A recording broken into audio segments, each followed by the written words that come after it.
이번 대선 동안 각 후보들의 키워드 딱 한 가지를 꼽으라면 뭘까 준비해봤습니다. 이재명 후보의 키워드는 이겁니다. 파기환송.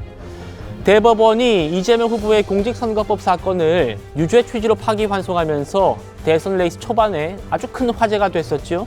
영상부터 만나보시겠습니다. 원심 판결을 파기하고 사건을 서울 고등법원에 환송합니다. 이 정도 판결이 내려졌는데도 대통령 후보를 계속 고집한다면 그 자체가 국민에 대한 중대한 모욕입니다. 후보 자진 사퇴가 상식입니다. 민주당은 책임 있는 정당이라면 조속히 후보를 교체해야 합니다. 상대 정당에서 벌써부터 지금 후보라는 정쟁적 발언을 좀 나오고 있는데요. 정치적 경쟁자들 입장에서는 온갖 상상과 또 기대를 하겠지만 정치는 결국 국민이 하는 것입니다. 국민의 뜻을 따라야 되겠죠. 제가 이 많은 과정 중에 제일 황당한 거였어요. 이거 전혀 친구들 특종일 수도 있는데 그 얘기를 하면 대법원 쪽에 저한테 직접은 안 오지만 이 소통들이 일잖아요. 사람 사는 세상에 이게 없을 수 없거든요. 제가 들은 바로는 빨리 기각해 주자. 깔끔하게. 그랬다고 해요. 파기환송하는 거 보고 제가 정말 황당무계했습니다. 고진혜 변호사님, 일단 지금 파기환송 재판부는 선거운동 기회 보장하겠다라면서 지금 18일로 첫 재판 연기한 상태인데 민주당이 모레 본회의 잡아놓지 않았습니까? 그래서 선거법 지금 개정안 본회의 처리하겠다라는 것 같고요. 어떻게 바라보고 계십니까?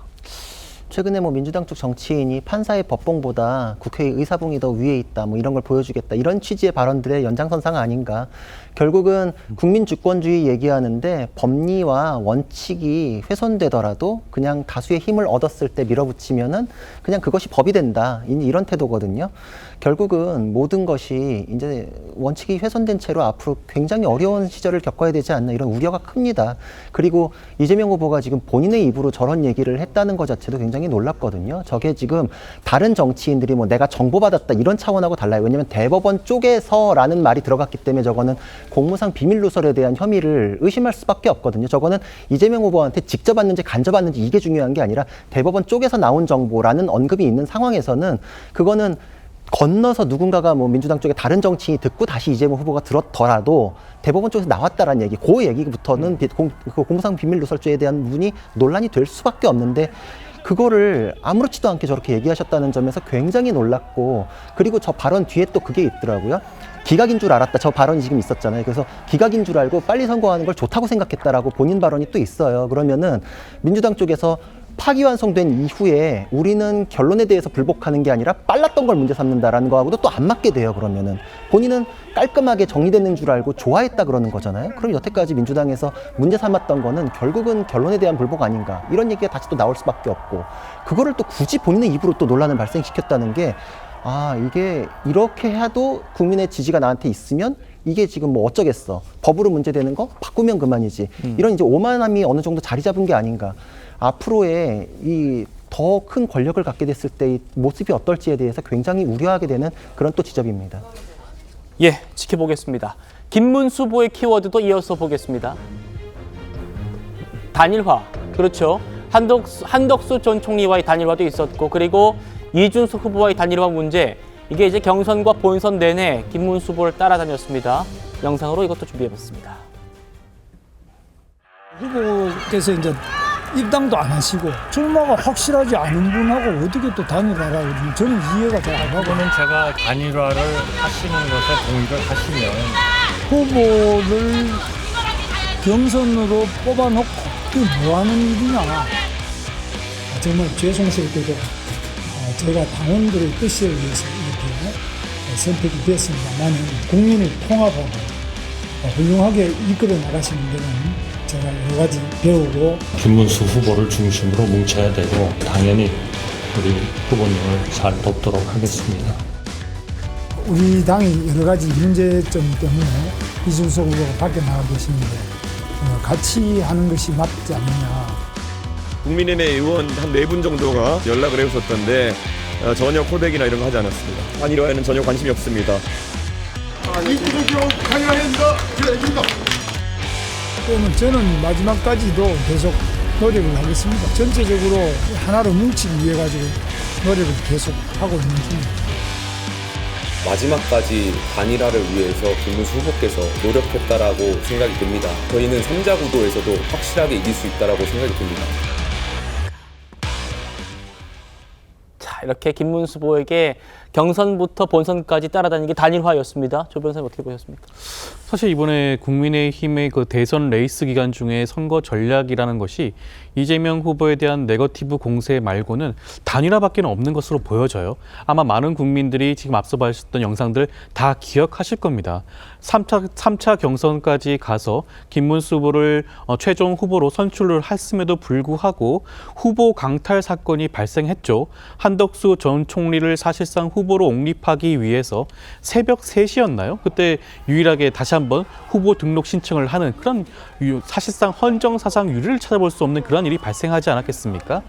불행이지만 다행스럽게도 국민의힘 당원들께서 이러한 헌정 질서를 파기하는 당원 민주주의를 파기하는 행위에 대해서 브레이크를 걸어줬죠. 그렇기 때문에 김문수 후보가 사실상 다행스럽게도 다시 한번 국민의힘 후보로 선출이 될 수가 있게 되었는데 한덕수 총리 이후엔 또 어땠습니까?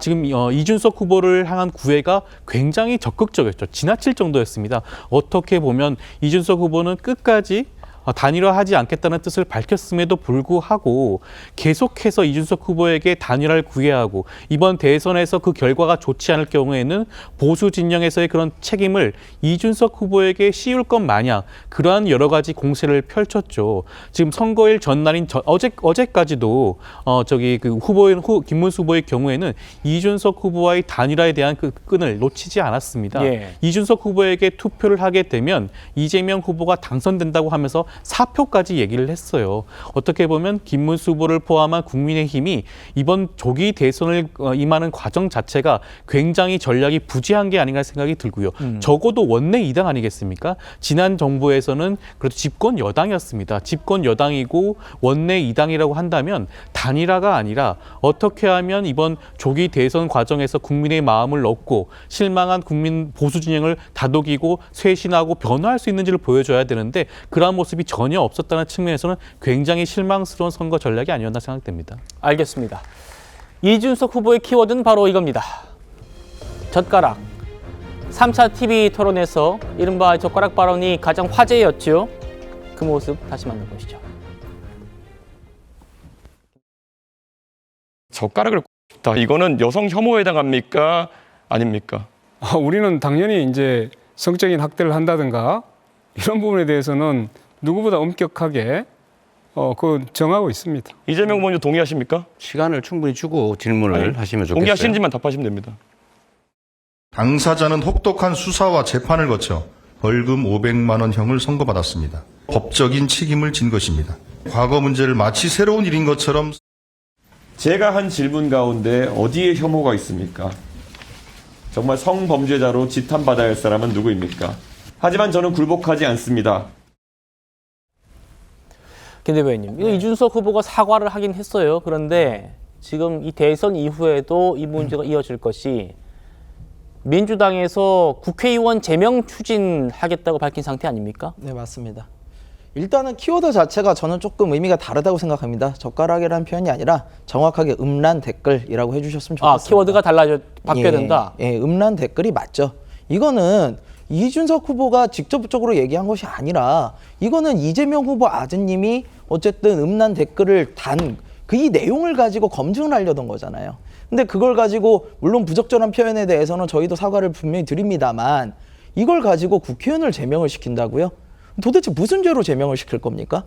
허위 사실이요? 도대체 허위가 어디 있습니까? 그 부분에서.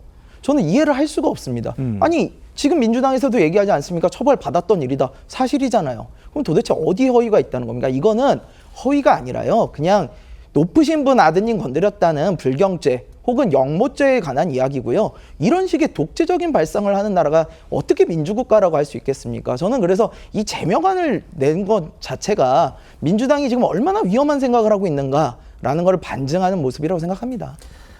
알겠습니다. 있습니다.